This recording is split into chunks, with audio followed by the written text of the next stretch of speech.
Чалган ат оюн. Атчандар эки топко бөлүнүп, колундагы жыгач калак менен жыгач топторду каршы тараптын дарбазасына киргизет.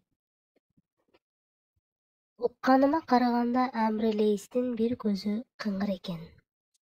Ал Хорасандын эмири кезинде атайын жасалган майданга топ ойногону барат. Эмирде Асхари Хар деген амирлашкер утурлап келип, атынын чылбырын колдон алат да, сага топту урууга жана чабган ойноого уруксат бербеймин дейт Амрелейс.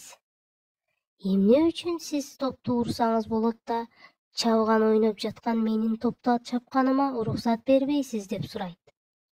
Асхар жооп берет. Себеби биздин эки көзүбүз бар. Кокус көзүбүзгө тийсе, жайнаган дүйнөнү көргөнгө бир гана көзүбүз калат. А сенин бир эле көзүң бар.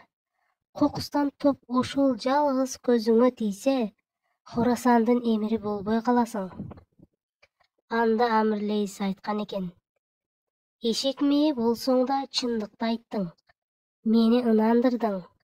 Эми тирүү кезимде топту урбаймын. Эгерде сен жылына 2 күнү чабган ойноп, кыбаңды кандырам десең, ага уруксат берем. Бирок майданда оюнчу чабандестер аз болсун. Ошондо кырсык кем болот. Майданда 8 гана чабандес болгону ылайыктуу.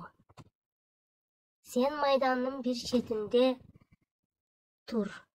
Башка бирөө экинчи четинде турсун да, калган атты оюнчу майдандын ортосунан топ чапсын.